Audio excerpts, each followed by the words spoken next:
우리 하나님 말씀 말라기 1장 1절에서 14절까지 말씀입니다. 말라기서 1장 1절에서 14절까지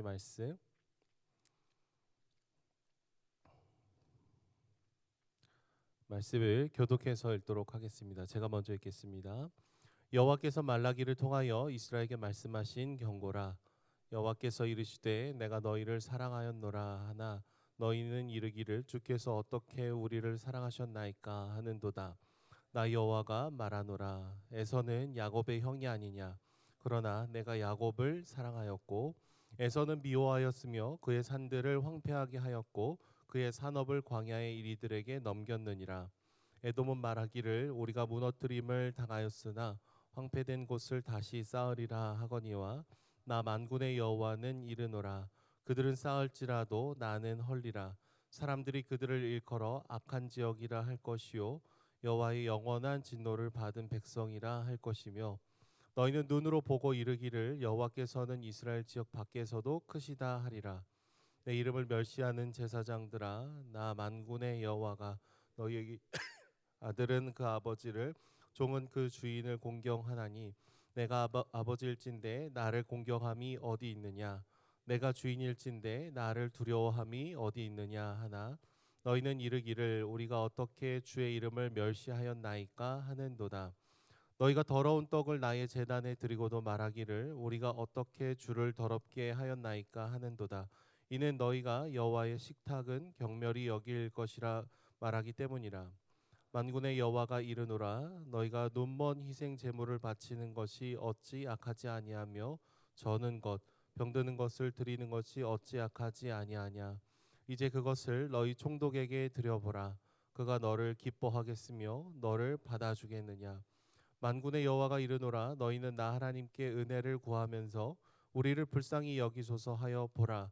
너희가 이같이 행하였으니 내가 너희 중 하나인들 받겠느냐. 만군의 여호와가 이르노라.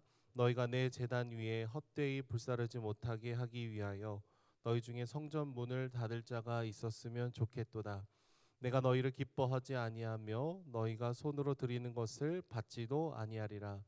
만군의 여호와가 이르노라. 해 뜨는 곳에서부터 해 지는 곳까지의 이방 민족 중에서 내 이름이 크게 될 것이라. 각처에서 내 이름을 위하여 분향하며 깨끗한 제물을 드리리니 이는 내 이름이 이방 민족 중에서 크게 될 것임이니라. 그러나 너희는 말하기를 여호와의 식탁은 더러워졌고 그 위에 있는 과일 곧 먹을 것은 경멸히 여길 것이라 하여 내 이름을 더럽히는도다. 만군의 여호와가 이르노라. 너희가 또 말하기를 이 일이 얼마나 번거로운고 하며 코웃음을 치고 훔친 물건과 저는 것 병든 것을 가져왔느니라. 너희가 이같이 봉헌물을 가져오니 내가 그것을 너희 손에서 받겠느냐. 이는 여호와의 말이니라. 짐승떼 가운데에 수컷이 있거늘 그 서원하는 일에 흠 있는 것으로 속여 내게 드리는 자는 저주를 받으리니 나는 큰 임금이요 내 이름은 이방 민족 중에서 두려워하는 것이 됨이니라. 만군의 여호와의 말이니라. 아멘. 예전에 저희 아들이 굉장히 어렸을 때 저랑 저희 아내에게 반말을 했던 적이 있습니다. 그래서 어느 날 집에 같이 있는데 갑자기 방구를 뿡 하고 끼는 거예요. 그래서 저희 아내는 이제 상습법이 저니까 저를 이렇게 쳐다보죠. 저는 아니라고 고개를 흔들어 보면 저희 아내가 물어봅니다. 주원아 네가 방구 꼈지? 그러면 주원이가 응 내가 꼈지 냄새 막 이렇게 하면서 그냥 자기가 꼈다고 꼈다고 하면서 막 웃는 거예요. 그러다가 어느 날 저희 아들이 저희한테 얘기하는 거예요. 아빠 네가 방구 꼈지? 지금 뭐 5학년인데 그러진 않고 애기였을 때 그랬어요. 아빠 네가 방구 꼈지? 근데 아이가 이렇게 존대를 하지 않아도 아이니까 그냥 귀엽습니다. 너무 예쁘고 사랑스럽고 그냥 그런 거죠. 엄마한테는 이렇게 얘기해요. 네가 내 엄마야. 한 뭐 3살, 4살 뭐 이럴 때는 이 문법에 맞지 않아도 그냥 다 예쁩니다. 여러분 우리는 나이가 많은 분들에게 기본적으로 존댓말을 하고 그분들을 존대하는 태도를 취하고 있습니다. 나보다 나이가 많으시고 어른이기 때문에 그분들을 존경하고 높여드리고 예의를 갖추는 것이 맞다. 우리는 그것을 배우면서 살아왔습니다. 그러니까 우리는 상대방이 누구인지에 따라서 우리의 태도가 분명하게 달라지고 결정이 되더라라는 거예요. 나랑 정말 그냥 친하고 부담 없는 옆집 언니가 이렇게 집에 놀러 오면은요, 그냥 말도 편하게 하고 옷도 대충 입고 뭐 점심도 그냥 냉장고에서 대충 꺼내서 먹어도 아무런 불편함이 없지만, 시어머니가 만약에 지방에서 버스 타고 탁 올라왔는데 아침에 먹다 남은 반찬 대충 꺼내 드리고, 아니면 뭐 라면 막 반 남은 거 끓여 드리고 그러면은 우리 시어머니 입장에서는 요 아이가 나를 무시하나 막 이런 생각을 하게 될 수도 있겠죠. 뭐 예의가 없다라고 생각하실 수도 있고 경우가 없다라고 생각을 하실 수도 있겠습니다. 그러니까 상대방이 누구인지에 따라서 우리의 말과 우리의 행동과 우리의 태도가 결정이 돼야 서로 간의 이 관계에 어려움이 생기지 않을 수 있다라는 것이죠. 저는 뭐 가수를 좋아한 적이 거의 없지만 요즘 젊은 친구들이 아이돌 그 팬들이 좋아하는 연예인들을 위해서 이렇게 조공이라는 거를 바칩니다. 뭐 선물을 굉장히 좋은 거를 사갖고 내가 좋아하는 연예인한테 막 이렇게 주는 거예요. 뭐 임영웅 막 이런 대가수한테 막 이렇게 선물을 드리시는 분들이 있습니다. 선물을 주는 내용들을 보면은요, 굉장히 고가의 선물들이 많아요. 평소에 이 팬들은 자기도 그걸 누릴 수 없는데 서로 막 돈을 모아갖고 우리 가수님을 위해서 이 선물을 이렇게 주는 것이죠.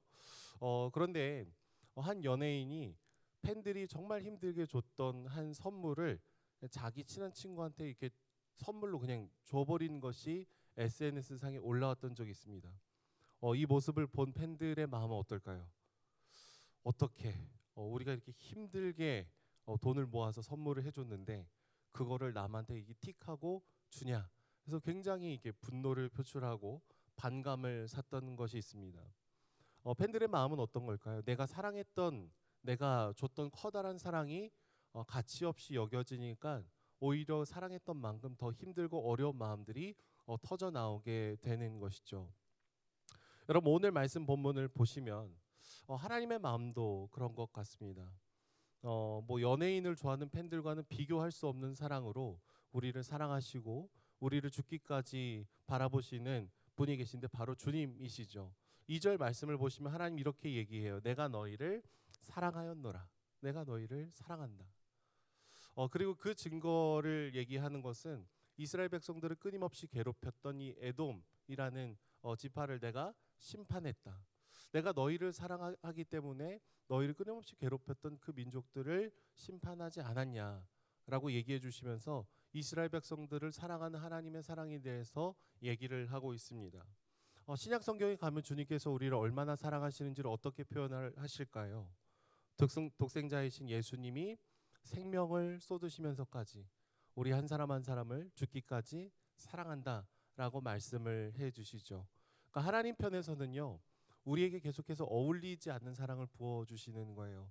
우리는 넘어지고 실패하고 배신하고 시큰둥하고, 그런데 하나님은 그것과 상관없이 넘치는 사랑을 계속해서 우리에게 부어주고 계신 것이죠. 마치 가까이 달려오는 덤프트럭에 사랑하는 아들을 살리기 위해서 뛰어드는 아빠처럼 죽임을 당하셨으나 죽음으로 뛰어드셨죠. 십자가에 달리셨으나 십자가에 오르기를 사실 선택하셨다라고 얘기를 할 수도 있겠습니다. 그러니까 하나님의 사랑은 절대적인 사랑이고 우리에게 어울리지 않는 과분한 사랑이 계속해서 부어지고 있다라는 것이죠. 그런데 여러분, 오늘 말씀 본문을 보면은요, 이스라엘 백성들은 이 하나님의 커다란 사랑을 굉장히 가볍게 여기고 하찮게 여깁니다. 그분의 사랑을 너무나 비참하게 내동댕이 쳐버리고 있다라는 거예요. 이스라엘 백성들이 하나님을 예배할 때, 하나님께 제사를 드릴 때 그들은 가장 귀하고 흠이 없는 제물을 주님 앞에 드려야 된다라는 것을 알았습니다. 하나님은 우리에게 가장 귀한 것을 드릴 만한 귀한 분이시고 존귀한 분이시기 때문에 그 사랑을 부어주셨기 때문이죠. 그런데 이스라엘 백성들은 하나님을 예배할 때 오늘 말씀 본문을 보시면은 이상한 제물을 바쳤다라고 얘기하고 있어요. 하나님께 들고 나간 제물들을 보니 병이 들어 있었습니다. 눈이 멀어 있었습니다. 다리를 절어서 제대로 걷지 못하는 동물을 그냥 어차피 불태워 드릴 거 그냥 제물로 드리자, 이런 마음으로 이 제물들을 선택을 하고 있었다라는 것이죠.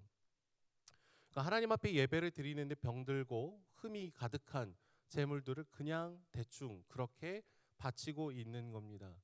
이스라엘 백성들의 마음에 어떤 마음의 동기가 있어서 이렇게 제사가 또 제물이 무너지게 되었을까요? 제사장들은요 본래 이스라엘 백성들이 가져오는 이 제물에 이상이 있는지 없는지를 확인하는 의무가 있었습니다. 이런 식으로 제물을 드리면 안 된다라는 것도 머리로는 다 알고 있었어요. 그런데 그럼에도 불구하고 흠이 있는 이 제물들을 하나님께 바쳤던 이유는요, 하나님에 대해서 실망하는 마음들이 있었기 때문입니다. 여러분 말라기서가 쓰여진 시기의 이스라엘 백성들은 하나님의 존재는 머리로는 동의하고 알았으나 정말로 하나님께서 내 삶을 보호하실까? 정말로 하나님께서 실제적으로 내 삶에 역사하실까에 대해서는 약간 의심을 갖고 질문을 하고 있었습니다. 왜냐하면 하나님의 역사하심이 그다지 눈에 보이지 않았기 때문이에요. 그러니까 오랜 포로 생활을 보낸 다음에 이 약속의 땅 가나안 땅으로 돌아왔는데 여러분 그들의 삶은 나아진 게 거의 없었습니다. 바벨론에서의 삶을 다 그만두고 약속의 땅으로 돌아왔는데 오히려 더 가난하고 힘들고 어렵고 그런 일들이 반복이 됐던 것이죠. 포로기 이후에 이스라엘 백성들의 마음은 어떨까요? 하나님 정말 살아계신가? 우리를 이방 민족으로부터 왜 구원해 주지 않으셨을까? 또 포로기의 기간이 다 지나서 이쪽으로 짠 하고 오면은 뭔가 대단한 삶의 변화가 일어날 줄 알았는데 그냥 그저 그런 거죠. 이스라엘 백성들 마음에 깊은 좌절과 실망과 원망이 있는 겁니다. 하나님 당신이 없는 거 아닙니까? 불신의 마음이 가득했기 때문에 지금 이 제사의 본질이 굉장히 흐트러지고 있다라는 것이죠. 흠이 없고 온전한 제물을 주님께 드린다라는 것은 하나님께 소중한 우리의 마음을 구별하고 또 분별해서 주님 앞에 드려야 된다라는 것을 의미합니다. 주님께서 살아계시고 실제하시고 오늘도 우리와 동행하고 계시기 때문에 주님을 경외하는 마음으로 그 태도가 결정이 되는 것이죠. 그런데 오늘 본문의 이스라엘 백성들의 모습은 그러지 않았다라는 거예요. 계산을 했습니다. 온전한 제물을 드릴 것과 이 흠이 있는 제물을 드리는 것 사이를 계산을 했어요. 대충 흠이 있는 제물을 털어놓고서는 안 낸 건 아닙니다. 헌금을 안 한 건 아닙니다. 내기는 냈습니다. 그런 마음으로 하나님을 대하고 있었던 것이죠. 하나님 앞에 나아가면서 어떤 감사도 없고 기쁨도 없고 하나님을 사랑하는 그 마음도 다 식어버린 그 병들어 있는 마음으로 하나님을 대하고 있었다라는 거예요. 그런데 이 제물을 보고 이 제사를 보고 하나님께서 어떻게 얘기를 하실까요? 그런 더러운 마음이 온전하지 않은 그런 제물이 필요 없다. 눈 멀고 귀 멀고 다리 절고 너네가 먹고 싶은 거 다 먹고 나서 남고 남은 피자 조각 하나를 그냥 나한테 던져 주듯이 주는 그런 것들은 필요 없다. 차라리 누가 성전 문을 닫아 버렸으면 좋겠다. 이게 주님의 마음이라는 겁니다. 여러분 오늘 본문의 처음에는요. 하나님의 사랑을 선포하세요. 내가 너희를 사랑하는 거 알지? 먼저 사랑을 얘기해 주세요. 그런데 그 사랑을 배신하고 그 사랑을 함부로 여긴 이스라엘 백성들의 모습들에 대해서 얘기를 하고 있습니다. 주님께서 얘기하시는 것은요. 내 사랑을 그렇게 가볍게 여기지 말라는 거예요. 너희를 향한 나의 희생을 그렇게 멸시하지 말라라는 것이죠. 오늘의 말씀은 그 당시 이스라엘 백성들의 문제를 그냥 지적하는 것이 아니라 이 말씀을 통해서 우리의 마음을 비춰봐야 되는 줄로 믿습니다. 주 안에 사랑하는 여러분, 우리가 하나님을 대하는 태도는 어떻습니까? 하나님을 대하는 태도, 우리가 헌금을 할 때의 마음, 우리가 예배를 드릴 때 우리 시간을 주님께 드리는 것들, 또 그리스도의 몸된 교회를 섬길 때 우리의 마음들, 내가 여전히 중심이 되어서 내가 기쁘고 좋으면 열심히 하지만 뭔가 나의 자존심이 흐트러지거나 깨지게 되면은 금세 떠나버린다면 여러분 우리는 어쩌면 반쪽짜리 마음을 주님 앞에 드리고 있을지 모르겠습니다. 예전에는 우리 어르신들 헌금하실 때 정말 귀한 마음으로 헌금하시는 것들을 보고 들었습니다. 액수가 중요한 게 아니라 정말 이 다리미로 잘 다려갖고 이거 하나님께 드리는 재정을 미리 떼서 준비하고 기도하고 하나님께 정말 귀한 마음으로 드렸던 그 전통들이 있습니다. 그런데 그 전통이 과연 오늘날에도 우리가 지키고 있는가?